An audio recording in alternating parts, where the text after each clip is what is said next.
दोस्तों, हमारी दुनिया में ऐसे बहुत से लोग हैं जिनके पास बहुत टैलेंट है। इनफैक्ट सभी के पास कुछ ना कुछ टैलेंट तो ज़रूरी होता है, लेकिन कुछ लोग ही ऐसे हैं जो अपने इस टैलेंट को पहचान पाते हैं और सक्सेसफुल हो पाते हैं, और बाकी सब लोग वही ऑर्डिनरी ज़िंदगी जीते हैं। वो ना अपने आप को समझ पाते हैं और ना ही अपनी लाइफ को।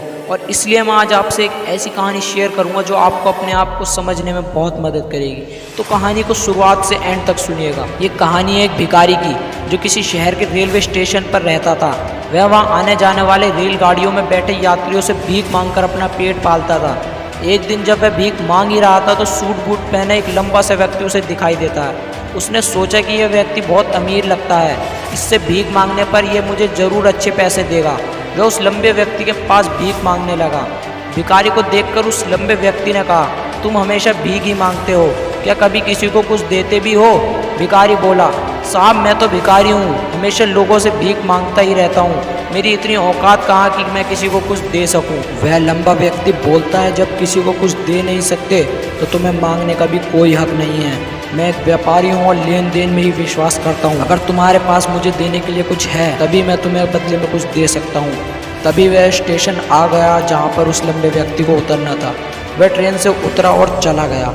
इधर भिखारी उसकी कही गई बातों के बारे में सोचने लगा। उस लंबे व्यक्ति के द्वारा कही गई बातें उस भिखारी के दिल पर उतर गईं।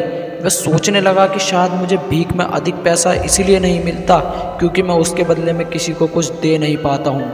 लेकिन मैं तो भिखारी हूँ, किसी को कुछ देने के लायक भी नहीं हूँ। लेकिन कब तक मैं लोगों को बिना कुछ दिए केवल मांगता ही रहूँगा। बहुत सोचने के बाद उस भिखारी ने निर्णय किया कि जो भी व्यक्ति उसे भीख देगा तो उसके बदले में वह भी उस व्यक्ति को कुछ जरूर देगा। लेकिन अब उसके दिमाग में यह प्रश्न चल रहा था कि वह खुद भिखारी है तो भीख के बदले में वह दूसरों को क्या दे सकता है। इस बात को सोचते हुए 2 दिन हो गए, लेकिन उसे प्रश्न का कोई उत्तर नहीं मिला। तीसरे दिन जब वह स्टेशन के पास बैठा हुआ था तभी उसकी नज़र कुछ फूलों पर पड़ी जो स्टेशन के आसपास पौधे पर खिल रहे थे। उसने सोचा, क्यों ना मैं लोगों को भीख के बदले कुछ फूल दे दिया करूं। उसको अपना यह विचार अच्छा लगा और उसने वहां से फूल तोड़ लिए। अब वह ट्रेन में भीख मांगने पहुंचा। अब जब भी कोई उसे भीख देता तो उसके बदले में वह भीख देने वाले को कुछ फूल दे देता। उन फूलों को लोग खुश होकर अपने पास रख लेते थे। अब भिखारी रोज फूल तोड़ता और भीख के बदले में उन फूलों को लोगों को बांट देता था। कुछ ही दिनों में उसने महसूस किया कि अब उसे बहुत अधिक लोगों से भीख मिलने लगी है। वह स्टेशन के पास के सभी फूलों को तोड़ लाता। जब तक उसके पास फूल रहते तब तक उसे बहुत से लोग भीख देते थे, लेकिन जब फूल बांटते बांटते ख़त्म हो जाते थे तो उसे भीख भी नहीं मिलती थी। अब रोज़ ऐसा ही चलता रहा। एक दिन जब वह भीख मांग ही रहा था तो उसने देखा कि वही लंबा व्यक्ति ट्रेन में बैठा है जिसकी वजह से उसे भीख के बदले फूल देने की प्रेरणा मिली थी। वह तुरंत उस व्यक्ति के पास पहुंच गया और भीख मांगते हुए बोला, आज मेरे पास आपको देने के लिए फूल हैं, आप मुझे भीख दीजिए तो मैं बदले में आपको फूल दूंगा। उस लंबे व्यक्ति ने उसे भीख के रूप में कुछ पैसे दे दिए और भिखारी ने कुछ फूल उसे दे दिए। उस लंबे व्यक्ति को यह बात बहुत पसंद आई। वह बोला, वाह क्या बात है, आज तुम भी मेरी तरह एक व्यापारी बन गए हो। इतना कहकर फूल लेकर वह लंबा व्यक्ति अपने स्टेशन पर उतर गया। लेकिन उस लंबे व्यक्ति द्वारा कही गई बात एक बार फिर उस भिखारी के दिल में उतर गई। वह बार बार उस लंबे व्यक्ति के द्वारा की गई लानों के बारे में सोचने लगा और बहुत खुश होने लगा। उसकी आंखों में अब चमक आने लगी। उसे लगने लगा कि अब उसके हाथ सफलता की यह चाबी लग गई है जिसके द्वारा वह अपने जीवन को बदल सकता है। वह तुरंत ट्रेन से नीचे उतरा और उत्साहित होकर बहुत तेज आवाज़ से ऊपर आसमान की तरफ देखकर बोला, मैं भिखारी नहीं हूँ, मैं तो एक व्यापारी हूँ। मैं भी उस लंबे व्यक्ति जैसा बन सकता हूँ, मैं भी अमीर बन सकता हूँ। लोगों ने उसे देखा तो सोचा कि शायद ये भिखारी पागल हो गया है, और अगले दिन से वह भिखारी उस स्टेशन पर कभी नहीं दिखा। लेकिन 6 महीने बाद उसी स्टेशन पर 2 व्यक्ति सूट बूट पहने हुए यात्रा कर रहे थे। दोनों ने एक दूसरे को देखा तो उनमें से एक दूसरे ने हाथ मिलाया और कहा, क्या आपने मुझे पहचाना? दूसरे व्यक्ति बोला, नहीं, क्योंकि मेरे हिसाब से हम लोग पहली बार ही मिल रहे हैं। पहला व्यक्ति बोला, नहीं, आप याद कीजिए, हम पहली बार नहीं बल्कि तीसरी बार मिल रहे हैं। दूसरा व्यक्ति बोला, मुझे याद नहीं, वैसे हम पहले 2 बार कब मिले थे? अब पहला व्यक्ति मुस्कुराया और बोला, हम पहले भी 2 बार इसी ट्रेन में मिले थे।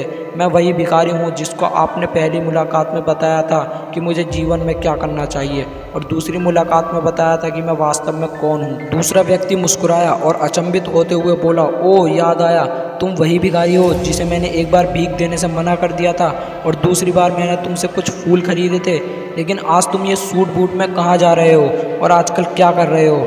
तब पहला व्यक्ति बोला, हाँ मैं वही भिखारी हूँ, लेकिन आज मैं फूलों का एक बहुत बड़ा व्यापारी हूँ और इसी व्यापार के काम से ही दूसरे शहर जा रहा हूँ। कुछ देर रुकने के बाद वह फिर बोला, आपने मुझसे पहली बार मुलाकात में प्रकृति का वह नियम बताया था जिसके अनुसार हमें तभी कुछ मिलता है जब हम कुछ देते हैं। लेन देन का यह नियम वास्तव में काम करता है। मैंने ये बहुत अच्छी तरह महसूस किया है, लेकिन मैं खुद को हमेशा भिखारी ही समझता रहा। इससे ऊपर उठकर मैंने कभी कुछ सोचा ही नहीं और जब आपसे मेरी दूसरी मुलाकात हुई तब आपने मुझे बताया कि मैं एक व्यापारी बन चुका हूँ। अब मैं समझ चुका था कि मैं वास्तव में एक भिखारी नहीं बल्कि व्यापारी बन चुका हूँ। मैंने समझ लिया था कि लोग मुझे इतनी भीख क्यों दे रहे हैं, क्योंकि वे मुझे भीख नहीं दे रहे थे बल्कि उन फूलों का मूल्य चुका रहे थे। सभी लोग मेरे फूल खरीदते रहे क्योंकि इससे सस्ते फूल उन्हें कहीं नहीं मिलते। मैं लोगों की नज़रों में एक छोटा व्यापारी था, लेकिन मैं अपनी नज़रों में एक भिखारी ही था। आपके बताने पर मुझे समझ आ गया कि मैं एक छोटा व्यापारी हूँ। मैंने ट्रेनों में फूल बांटने से जो पैसे इकट्ठे किए थे उनसे बहुत से फूल खरीदे और फूलों का व्यापारी बन गया। यहाँ के लोगों को फूल बहुत पसंद हैं और उनकी इसी पसंद ने मुझे आज फूलों का एक बहुत बड़ा व्यापारी बना दिया। दोस्तों, इस कहानी से हमें बहुत कुछ सीखने को मिलता है। कहानी में लंबा व्यापारी गिव एंड टेक के रूल को बहुत अच्छी तरह जानता था। दुनिया के सभी बड़े व्यापारी इस लाइफ रूल का यूज़ करके बड़े व्यापारी बन पाए हैं। इस फॉर्मूले को उसने भिखारी को भी बताया। भिखारी ने इस नेचुरल रूल को अपना लिया और इसका असर उसके जीवन में भी साफ दिखाई देने लगा। वह जान चुका था कि उसे क्या करना चाहिए, लेकिन अपनी छोटी सोच के कारण वह खुद को भिखारी मानता रहा। वह स्वयं को ही नहीं पहचान पाया। वह अपने आत्मसम्मान को नहीं जगा पा रहा था, जिसकी वजह से वह अपनी थिंकिंग भी नहीं बदल पा रहा था। ये कहानी हमें बताती है कि यदि हम अपनी सोच बदल लें तो उससे कुछ भी हासिल किया जा सकता है। यदि हम खुद को छोटा समझते रहेंगे तो हम हमेशा छोटे ही बने रहेंगे। बड़ा बनने के लिए हमें अपने विचारों को बदलना होगा।